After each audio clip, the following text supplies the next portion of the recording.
I'm really pleased to be here, and I'm a little bit humbled to be here, too, as I look out at some of the great people who have taken time to come to this talk, because when I think about the direction and the advances that we're seeing in technology and the use of technology, I think about the great work that Kevin Fu has been doing in medical Internet of Things world, or that Susan Landau has been doing for decades, along with others in the crypto wars that we'll hear about later, or Paul Kocher and his work in cryptography and side channel attacks.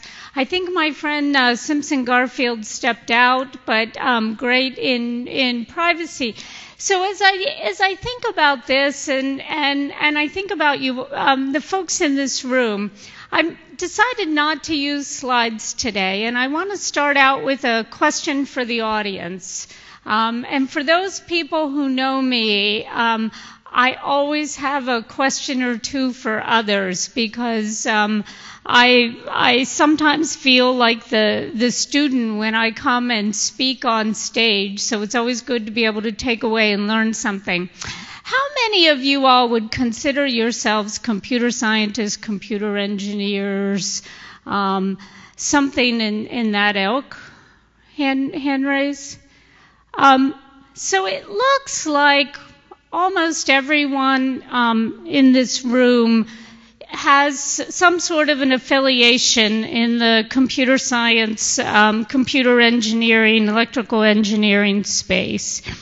And I think that's really important when we think about where we are today and where we need to be going. So I titled my talk, and I did use the government word, I guess, cybersecurity. But when we think about security and what we need to do there, and we think about, is it about business or is it about technology? I could imagine that I could sit down with you all at the end of the day with an adult beverage, and we could have lots of great conversations about deterministic random bit generators, or different policy kinds of capabilities to protect our information, or we could talk about why we still haven't had the year of PKI, all kinds of really good conversations. And we do this because we recognize that our work in cybersecurity and privacy is really vital to organizations today to reap the full benefits of technology. Innovations abound, and our reliance on technology continues to grow. And we realize that the kinds of protections from the security space and from the privacy space are more and more important every day. But sometimes it's hard to feel optimistic in this space. You know, when I sit down with other people at the National Institute of Standards and Technology, when I sit down with one of my colleagues, Bill Phillips, who's a Nobel Prize winner in physics, he says, you know, you guys have been doing that cybersecurity thing for a long time, and it feels like things are getting worse instead of better. Just like, what do you do all day? How are you making a difference? Right? And so sometimes we face the challenges that we face with our data and our applications and our infrastructure, and finding ways to secure that and maintain our privacy feels a bit daunting. So we have many, many presentations at conferences that kind of walk out and you're not really quite sure how to feel. Well, I want to tell you that I'm a little bit different when I think about technology and the advances that we are seeing. I think these are incredibly exciting times.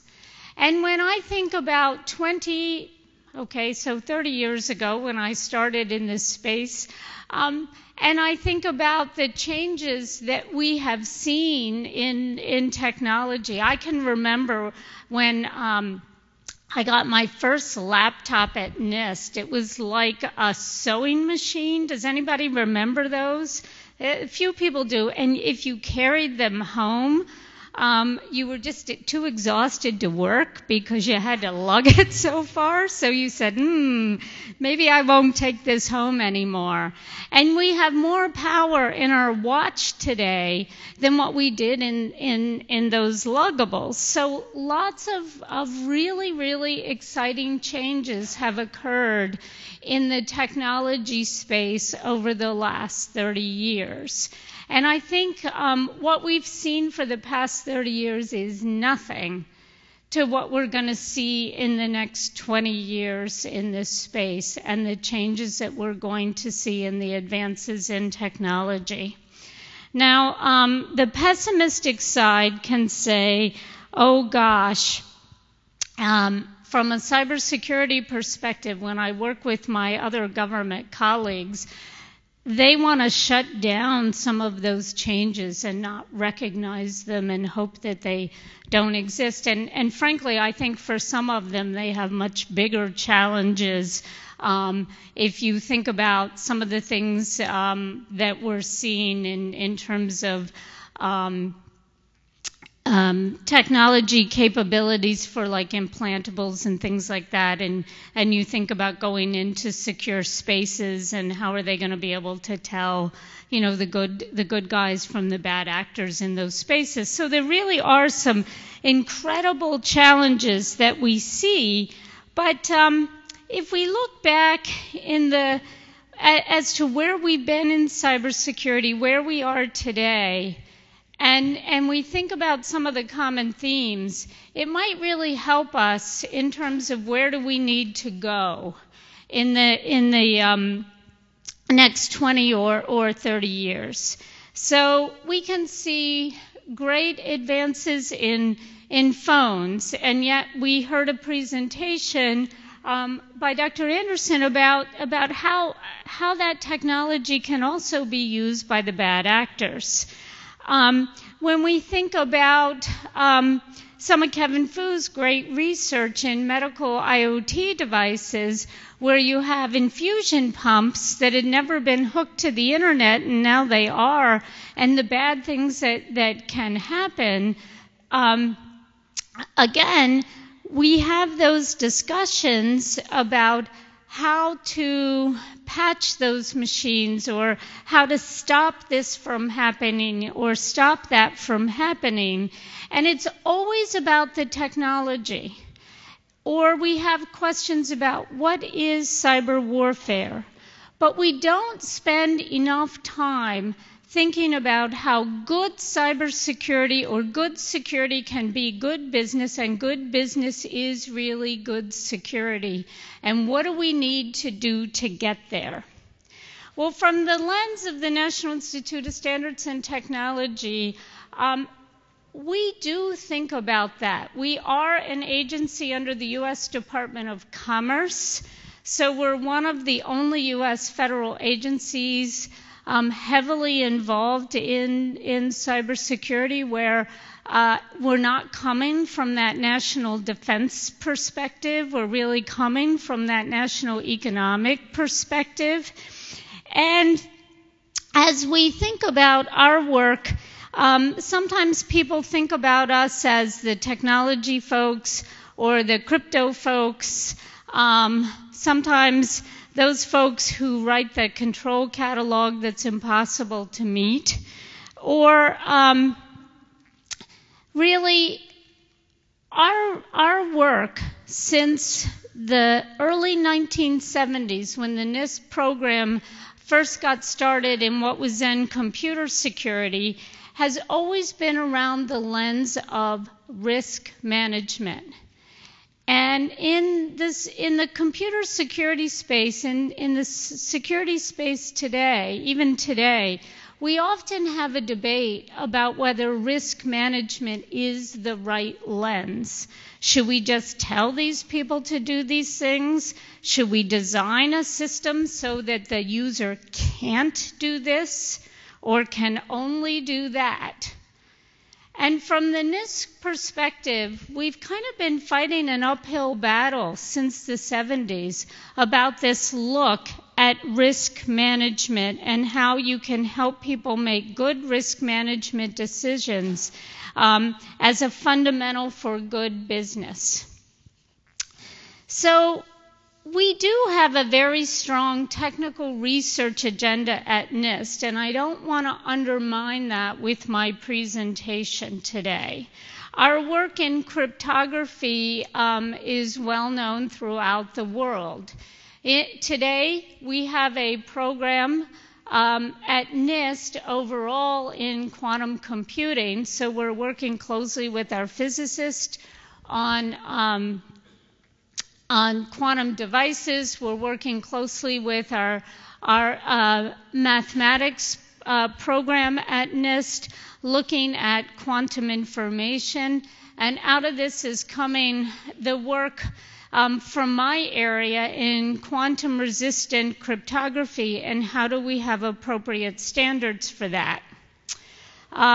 We also recently announced a program to look at cryptographic standards for lightweight devices, thinking about the world of the Internet of Things. NIST has an active program in AI, like many, probably everyone in this room, but we are looking at it from a metrology perspective, a measurement perspective. And as we look at it from a security measurement perspective, how do we measure something that's always changing? How do we measure something where we don't have constant data sets or base data sets, et cetera?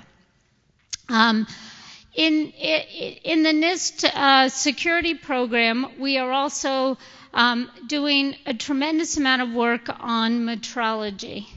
If you can't measure it at NIST, does it exist? Or in the case of our work, if you can't measure it, how can you manage it? And recently, I saw something from a Congressional Research Service that noted that U.S. federal agencies are spending well over 30% of their IT budget on cybersecurity.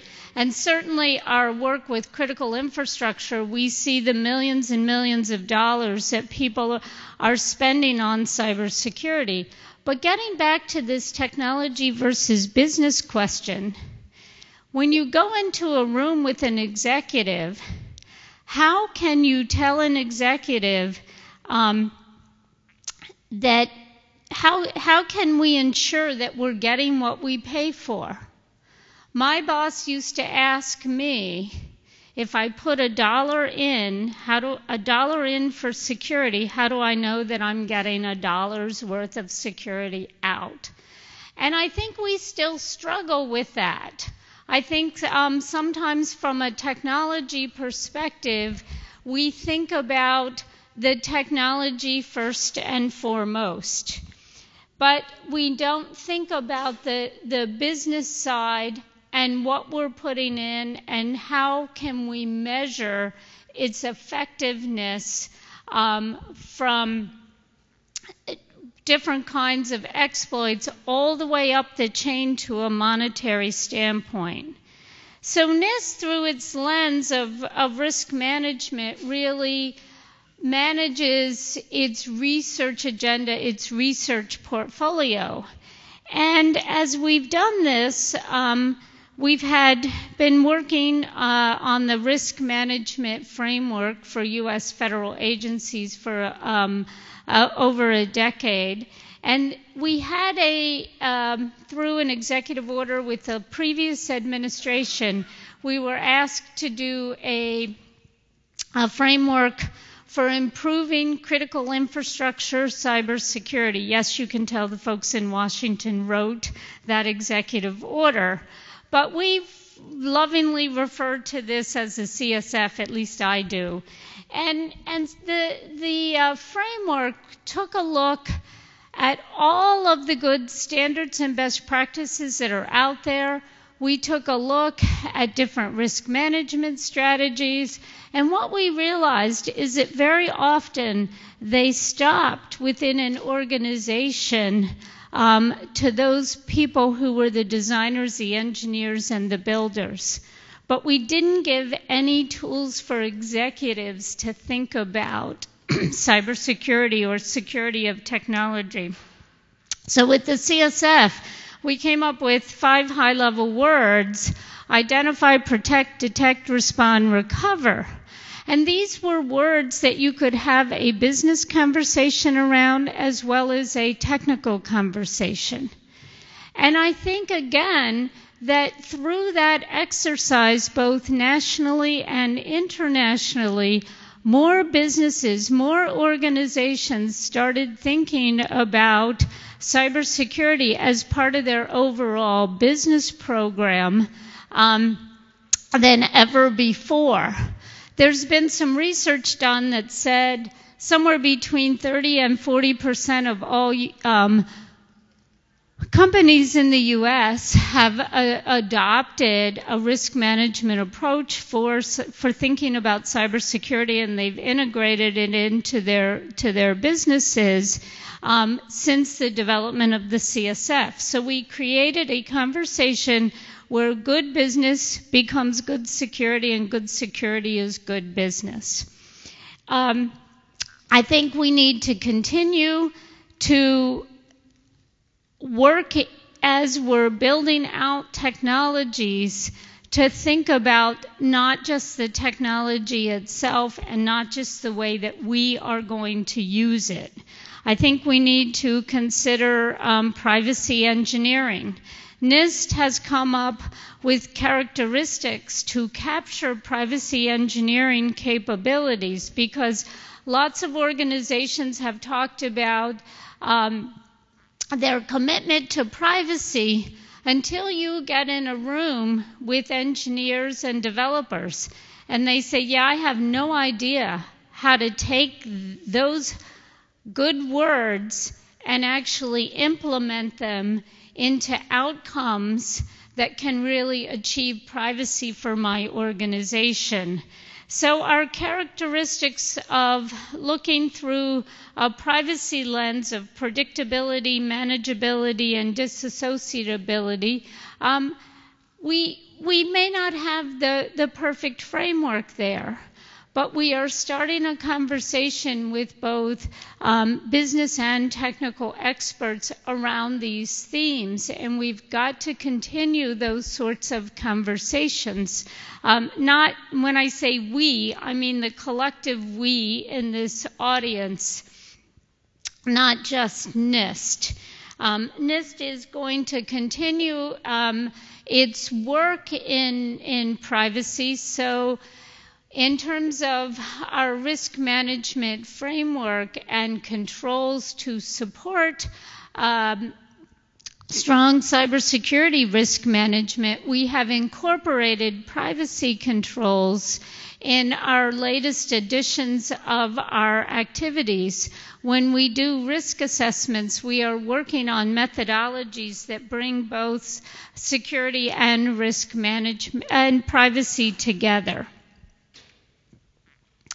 As we continue our work at NIST, and we think about the kinds of capabilities that we need for tomorrow, we've thought a lot about the security life cycle and ways to get better security, better software, stronger software through things like tool chains. So how do we have confidence in the tools that we are using to build software today? And what kinds of warnings, what kinds of tests, what kinds of capabilities do you have in those tool chains? Now, certainly, very large companies provide certain a set of tools that their developers use. But as we see technology everywhere, there are more people writing code that are not part of these big organizations. They're part of small and medium-sized businesses, and they're finding tools that on the web that they can use to increase their efficiency and their productive capabilities to get something out on the market faster. How can we help them have better tools to provide code that is more reliable and resilient in ways that still allows them to get their work done? How do we help educate consumers so that when they are buying products and services, they are willing to pay a premium when a company has incorporated security into their development process and they're able to demonstrate that? In the U.S. federal government, you get no extra credit for doing something like that. In fact, somebody could say, does it actually increase the cost of what I want to buy? Maybe I don't want that. So we need to work not just with the developers, but we need to continue to have better educated organizations. We all look at safety features when we buy appliances or automobiles or things like that. But as we're thinking about connected devices, as we're thinking about vehicles that drive themselves, etc., what kinds of criteria will consumers put on the developers? What should we be asking them? Do we have a vocabulary to do that? And I don't believe we do right now, because we're either in the technology space or the business space, and we're not joining those together. NIST has a program in behavioral cybersecurity, which I think is a critical component in any program as we are building more software and more hardware, and we're doing those integrations. Are we considering the user as part of that system? So when we talk about some of the functions that we saw in the last briefing, was it run by computer scientists first? Did we have a diversity of a team building this together? Did we have a vocabulary where we could talk to people and they could understand what we are saying as computer scientists and what their needs are? Or did we assume the way it would work? Many, many years ago, I spent a lot of time, before there were any PKI standards, etc., working in that space, and did a lot of work in standards development.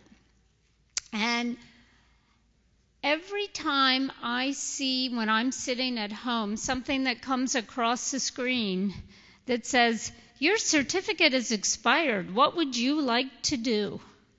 I think to myself, we are incentivizing bad behavior as cybersecurity practitioners with that kind of error message. Because how many of you have said, yep, I want to keep going, I'm at home and I want to get to that website? Why are we giving those sorts of error messages back to end users? What kinds of tools are we giving them so that they can cope with that kind of error message?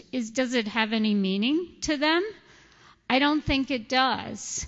And so as we're building out technologies, as we're building out capabilities, we can't just think about ourselves and how we would use it. We need a much more diverse team development so that we can look at it from many, many different angles, and we don't have that today. In our behavioral security program, we also need to be thinking about how to make it easy to do the right thing for end users, hard to do the wrong thing, and easy to back up if you do the wrong thing. Again, today, we don't do that with the kinds of tools and capabilities that we put out in the security space. Lastly, from a technology to a business perspective, I want to talk a little bit about tech transfer and a program that we started at NIST where we're working closely with industry and different business sectors and bringing them together. And that's at our National Cybersecurity Center of Excellence, where we are trying to demonstrate security architectures for different sorts of business challenges and understand what those are.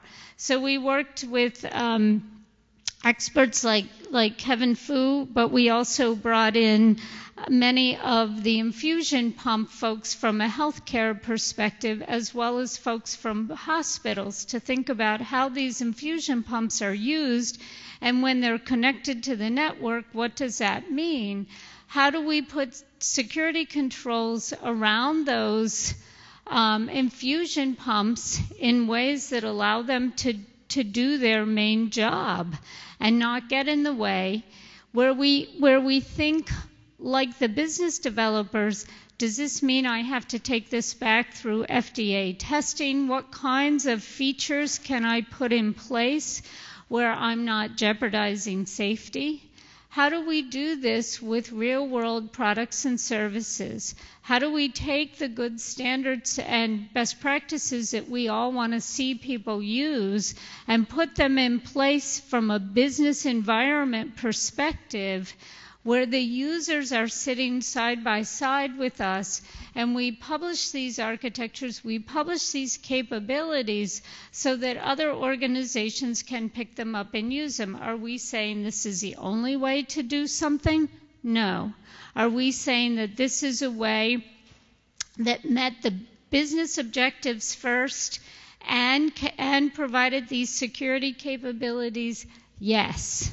Because too often we bring technologists in a room and they kind of take over a conversation over here and the business side is over here and together, and we don't meet in the middle anywhere. And again, if we're going to bring more technology into our lives in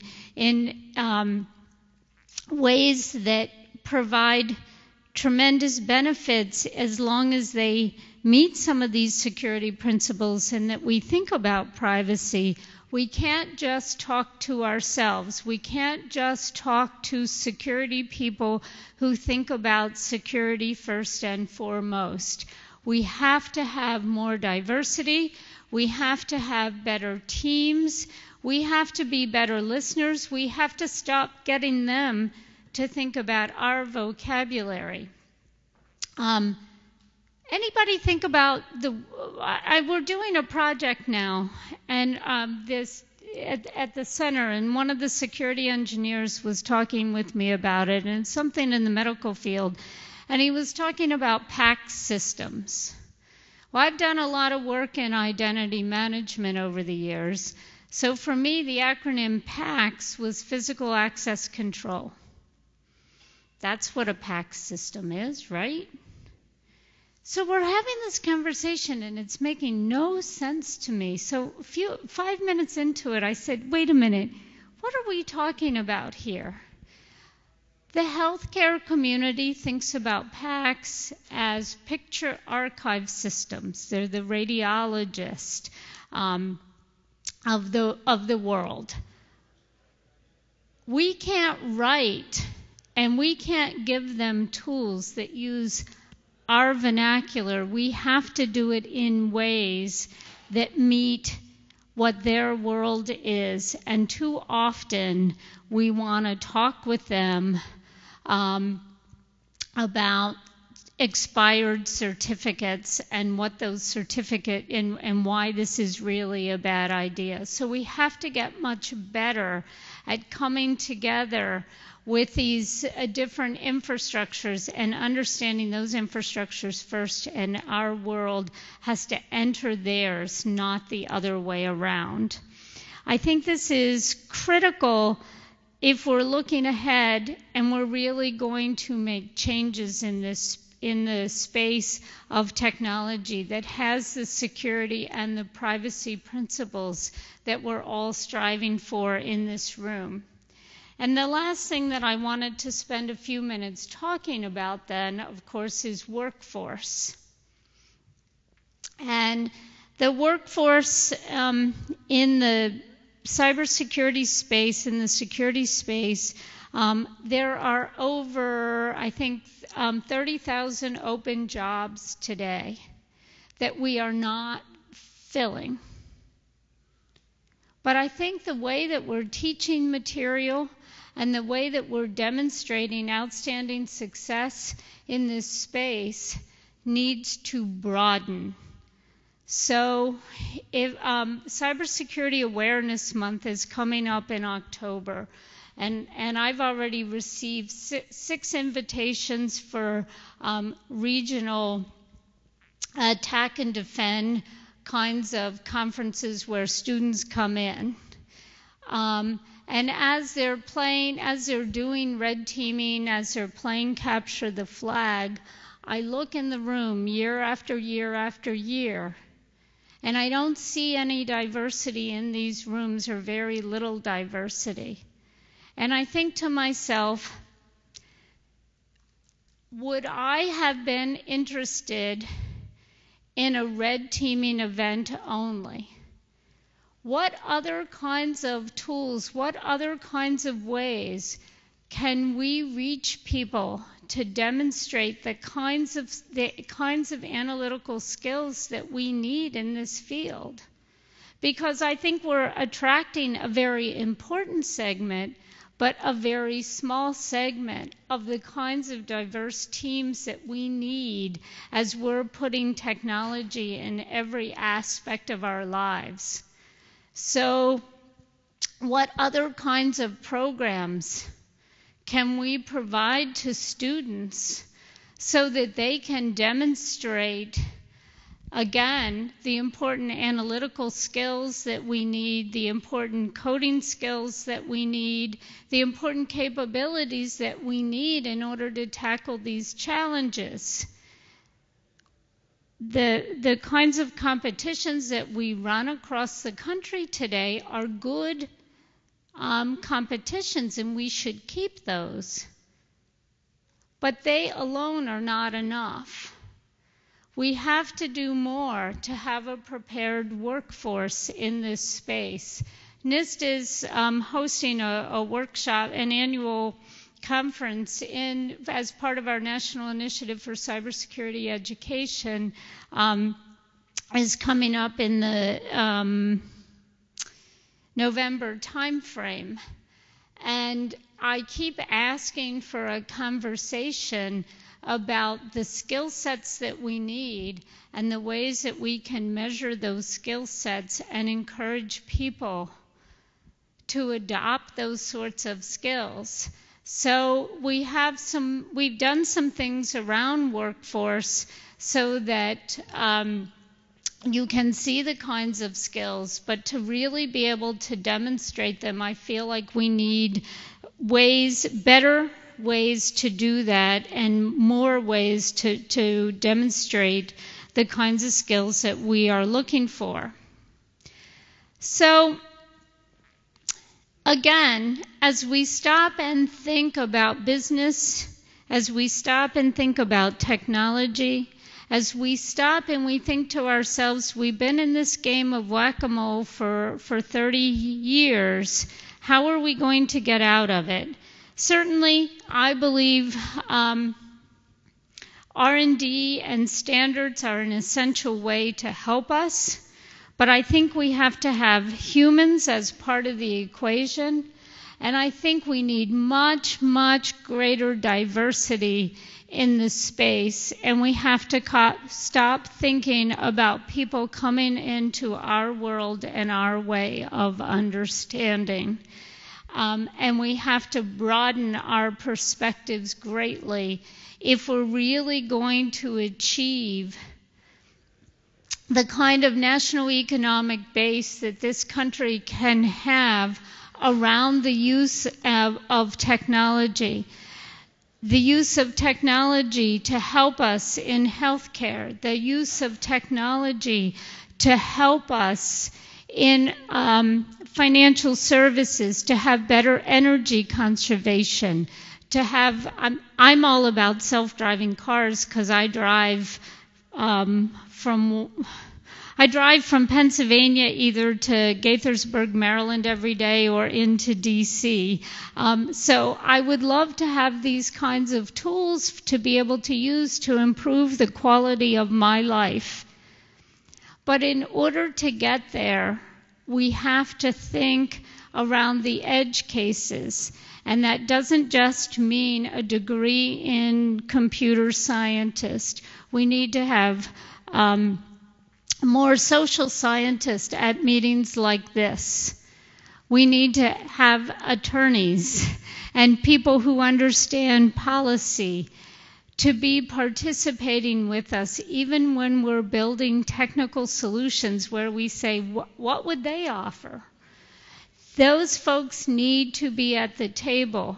We need a much more diverse workplace because people use technologies in ways that we, as those who are trying to provide better protections, don't envision as those technologies are coming out. And I think if we had more diversity, we would do a better job building and thinking about the entire life cycle and use of those.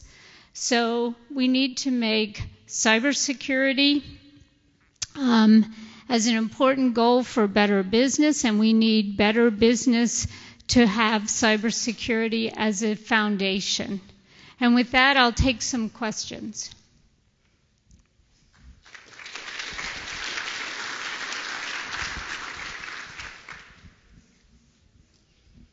Or not. Right. Questions, please come up to the mic in the front and state your name and affiliation. Are you accepting any Crypto Wars questions today? Sure. Crypto Wars 1 and 2. That's right. I was an official key escrow agent. Woohoo! Back in the 90s. How many keys did you escrow? Wait, So the question from Susan is how many keys did we escrow? And I believe there were about 5,000 devices built. No, AT&T. Rainbow Technologies is where we did the actual chips, and I can't remember the number of chips. It was greater than that. hang on a second. So when Whit and I did our book in 1998, we talked to AT&T in 97. At that point, they'd sold 15 to 17,000. That's the number. Yeah, but I don't think they. Well, I'm not so. A large portion was to the FBI. Right. And not all of those were the commercial ones. There were some prototypes in there. Thank you. Hi, good afternoon. My name is Sarah Miller. I'm an insider threat researcher at the Software Engineering Institute. So some of the questions you had around having more diverse representation within cybersecurity, what kinds of outreach strategies have you tried so far at NIST, or what kinds of feedback are you looking for on how to do that? So we're always looking for feedback on better ways to do this. In terms of things that we are doing at NIST, we have a program that looks at K through 12, and then at college age, and then from a workforce perspective, in addition to traditional ways of, say, a 4-year college degree. We are trying to think about what kinds of certificates people need in order to be able to get there faster and get into the field. And also, there is a big emphasis today on it's not enough just to go to school, but you need the actual hands-on experience, and how do you get good hands-on experience? And I think that one is a really, really big challenge. Okay, thank you. Mm-hmm. Hi, I'm Shinor from Intel. I just want, it's a comment, actually, another question. You mentioned this, using different terms, okay? You was really lucky because the use of the term, same term was different. Now, there's far worse case, which is very, very slight difference. So you can work a lot in the bin system and then find out everything fails. Yes. And that's the real problem. Yes. No? Thank you. I'm Paul Baylog. I'm a student at Villanova University.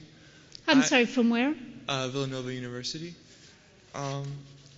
You did like mentioning self-driving cars, and we're interested in starting a public dialogue regarding security. Is there any form of government intervention when it comes to self-driving cars? Like, do they have like a public open source version of a self-driving car and how to improve its security, for example? So the Department of Transportation, and now I'm going to be acronym deprived today, NHTSA, is really taking a look at autonomous vehicles and what that means. And the question, do they have any tools that they are putting out for developers or designers or researchers to use? To date, I am not aware that they have any. We have been doing some work with them at our National Cybersecurity Center of Excellence, and we're actually looking at some different kinds of security architectures that we could put out for conversation and dialogue. All right, thank you. Mm-hmm. Okay. Hi, I'm Chanube from NSR in South Korea. Mm-hmm. I'm listing the security technology as a product. So the price issue that coming with that, it is very hard to make a exact price because the company or client have no idea how much they benefit from in terms of ROI. So I want to ask you, how can we deal with this problem? So I think the overall question is, how do we get a better economic model around security so that people are willing to look at this and pay a premium? And I think that starts with dialogue and understanding as to why it matters. Typically, we talk about what it does rather than why it matters. At NIST, our publications that we're doing at the center, we're trying to do a 2-pager that addresses why does this matter.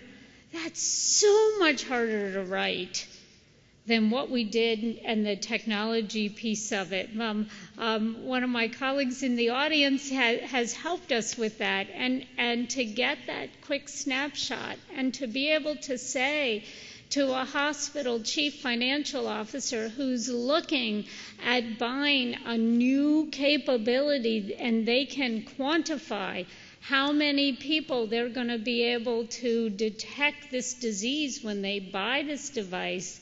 And we talk to them about software-defined networks for their medical IoT devices. You know, we have to be able to have conversations where they can balance these, and it's hard.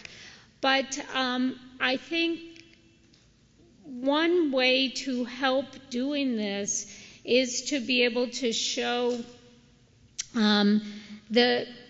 to be able to have better measurement capabilities so they understand what they're really getting, rather than, I bought this piece of technology and I don't know what it is, but I needed to buy it in order to pass an audit, which is often what happens today.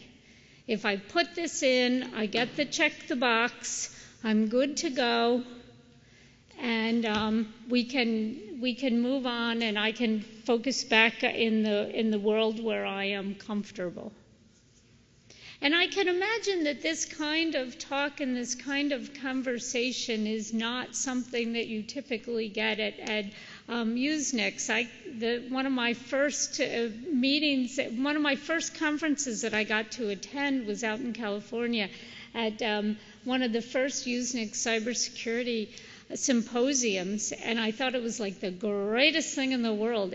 Everybody was talking about security, and we could have these deep conversations.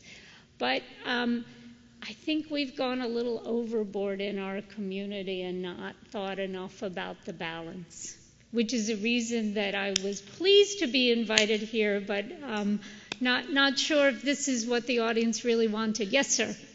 Yes. Good evening. My name is Pierluigi De Simone. I am from the European Space Agency. And, space. Yes, space, and especially navigation. That there is a lot of issue about cybersecurity. Maybe we can continue afterwards. I simply would like to ask about talking about diversity. Also, the European Commission is very involved now in cybersecurity. It's very popular today, cybersecurity. And I would like to know if you have a regular contact, exchanging with the Commission, with the agency. Maybe I can be a probe for this. Is if there is any exchange, because I think that all what you say, what you do, I've been looking on the Center of Excellence as something that I think we need to exchange somehow. Yes. So, I can give my contact, but I don't want to bother. But, yes. But do you have this kind of? Yes, I will catch you in a few minutes on that. But the question, actually, NIST has already gotten a lot of questions about what we're going to do about cybersecurity and some of the new space agencies that have come up in the U.S. federal government and how we're going to be there to support them. And my answer is yes. Hopefully, I don't know if this is on again, but hopefully you're not breathing into a vacuum. Well, let's thank Donna. Thank you all.